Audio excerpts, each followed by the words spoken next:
hot dogs, turkey legs, corn on the cob, cotton candy, caramel apples, funnel cake. fried Kool-Aid. Wait, did you just say fried Kool-Aid? Yeah, Kool-Aid là cái nước màu đỏ không? yeah, Mà làm từ cái bột phải không? yeah. I want to try it. Sounds pretty cool. Vâng, thưa quý vị, tuần vừa rồi Bảo Trân có mặt tại OC Fair. Xin mời quý vị xem một chút về OC Fair và bí quyết làm sao mình chiên bột Kool-Aid.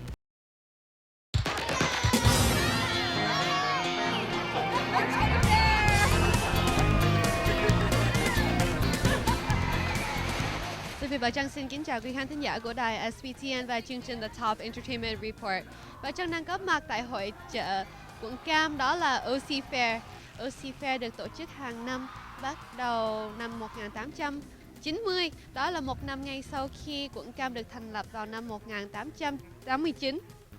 Thưa quý vị, khi hội chợ này mới bắt đầu thì những người nông dân thường tham gia những cuộc thi đua thú chăn nuôi. Đó là như những con heo, con gà, con bò và vân vân. Và hàng năm có những giải thưởng cho con thú nào đẹp nhất, to nhất hoặc là chạy nhanh nhất. Thật thú vị phải không quý vị? Hàng năm OC Fair có chủ đề riêng như là Cheese Think Big và năm nay chủ đề là Let's Eat. Chắc quý vị cũng như Bảo Trân sẽ thích chủ đề của năm nay nhiều nhất. Việt Nam chúng ta có câu ăn được ngủ được là tiên. Và sau đây Sophie Bảo Trân xin mời quý vị biến thành tiên và bước vào khám phá thế giới ẩm thực cùng với Bảo Trân.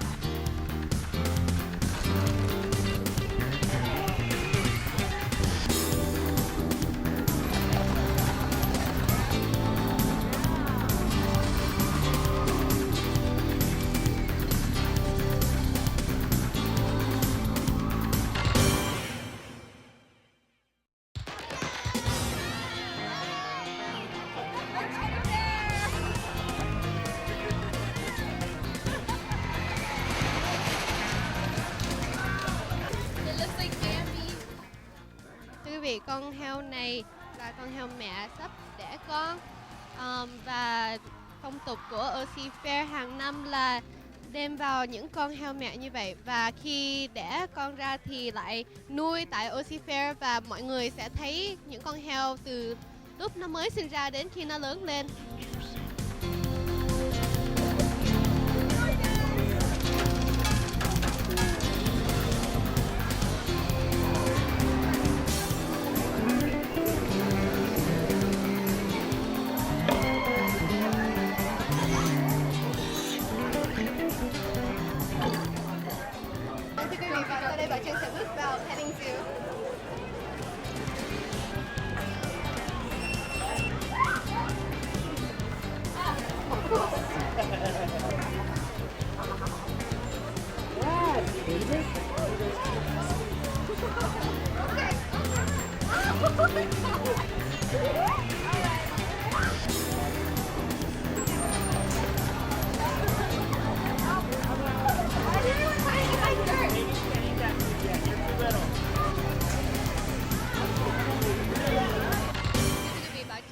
Đang ăn cà rem rất là ngon. Đây là cà rem, không phải là cà rem nhưng mà gelato, very high-end gelato from Legendary. Get it? Legendary. Dairy trong tiếng Việt những là giống như là những món ăn nào mà có sữa. Thì đây là món gelato rất là ngon và bây giờ Bảo Trân sẽ ăn cho quý vị xem nha.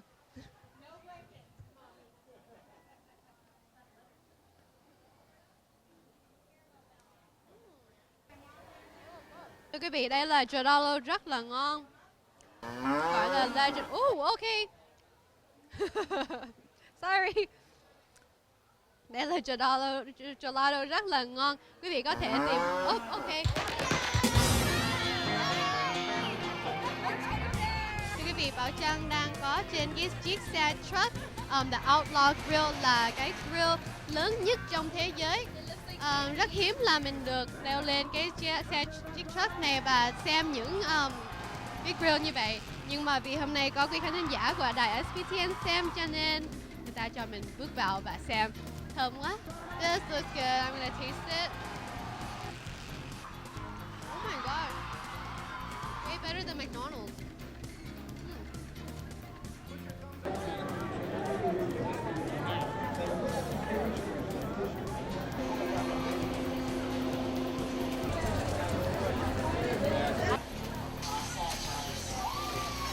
Kính thưa quý vị, Bảo Trân đang có mặt tại Chicken Charlie's và nơi đây có những món ăn rất là đặc biệt như quý vị thấy ngay phía sau Bảo Trân.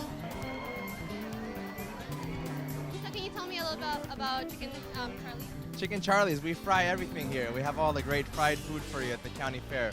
We have fried Kool-Aid, we have fried Oreo cookies, fried brownies, fried Girl Scout cookies. Yeah, lots of good food for you. Alright, thưa quý vị, bây giờ mình sẽ bước vào nhà bếp của Chicken Charlie's và khám phá ra làm sao mình chiên lên cái Kool-Aid. Wow, rất là lạ thưa quý vị.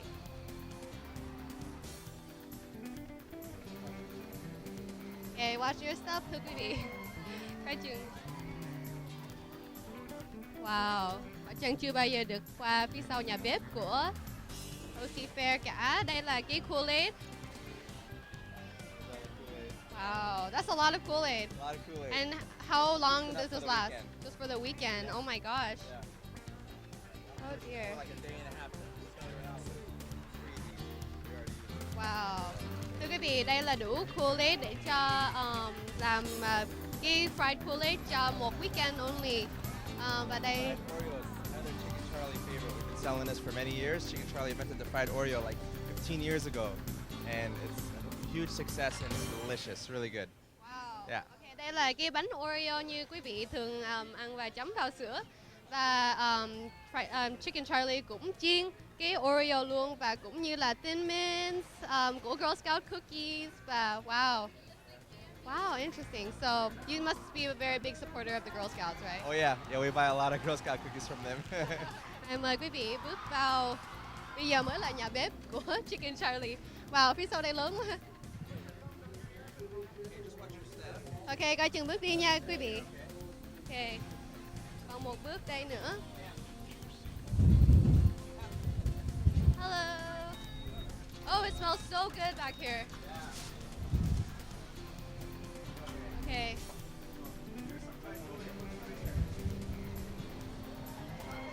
Thưa quý vị, đây là fried Kool-Aid. All we do is we have our special Kool-Aid mix. We take it and we drop it right into the fryer just like that. And it turns into these beautiful little Kool-Aid cake balls. Pull some up. They're delicious.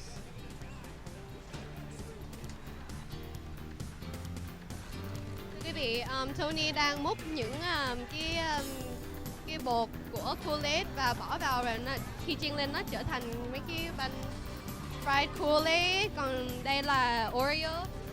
Còn đây là brownies. Wow, có nhiều món chiên quá. Krispy Kreme chicken sandwich.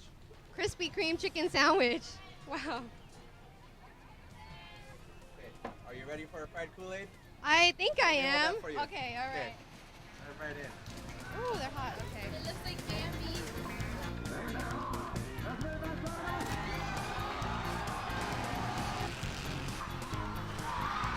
Wow. That's really good. See how bright pink that is? Isn't that beautiful? That's delicious. I can't believe I've never tried this before. All right. Only at the fair. Only at the county Wow. fair you can have something as crazy as this. It tastes so good. Thưa quý vị, đây là món rất là tuyệt vời. Nó là Kool-Aid mà chiên lên. Mà nó taste giống như là giống như donut vậy đó. Mà nó ngon lắm. Would you like to have some too? I would love to have one. There you go. Cheers. Oh, cheers.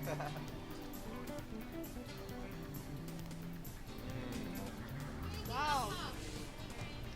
Thưa quý vị, nếu quý vị muốn thử fried Kool-Aid thì xin mời quý vị ra OC Fair và Chicken Charlie's. Quý khán giả vừa xem qua vài hình ảnh của OC Fair. Hội chợ này là một trong những hội chợ lớn nhất tại tiểu bang California. Năm trước, ban giám đốc đã bỏ ra 28 triệu để tổ chức ra hội chợ này và năm nay con số đó lại tăng lên thành 30 triệu. Thưa quý vị, OC Fair vừa mới bắt đầu và sẽ chấm dứt ngày 14 tháng 8 năm 2011. Năm ngoái có 1.5 triệu người đến thăm OC Fair, không biết năm nay có nhiều hơn không quý vị? Đây là một nơi có rất nhiều khách du lịch đến để thăm quận cam Riêng những quý khán thính giả nào không đến Cali năm nay được thì Bảo Trân hy vọng Bảo Trân đã mang đến cho quý vị một nơi thú vị mới quý vị có thể thăm trong tương lai. Và sau đây Sophie Bảo Trân xin mời quý vị trở lại với chương trình The Top Entertainment Report. I'm Tony from Chicken Charlie's, and you're watching SBTN with fried Kool-Aid. Holy moly, that Kool-Aid sure looks good. Excuse me. If you'd like to check out the fair, do so before August 14th, 2011. Fried Kool-Aid is a new invention of Chicken Charlie's, so be the first to try it, and be the first to tell your friends about it.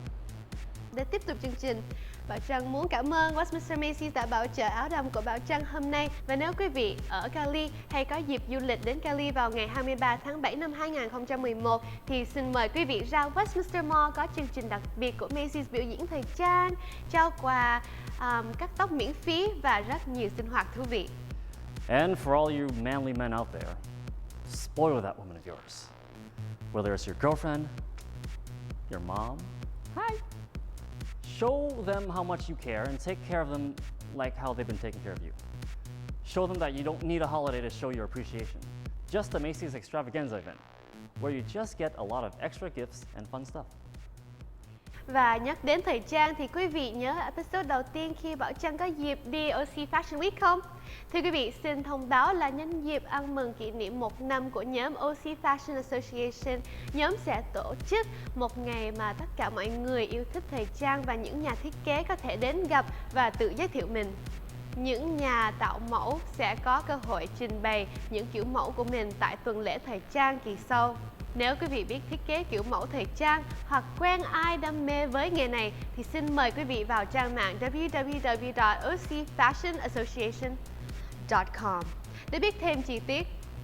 The Top Entertainment Report is a new TV show, so if you have any questions, comments, suggestions, observations, compliments, then you can email TopEReport@sbtn.tv or contact us on our new Facebook page.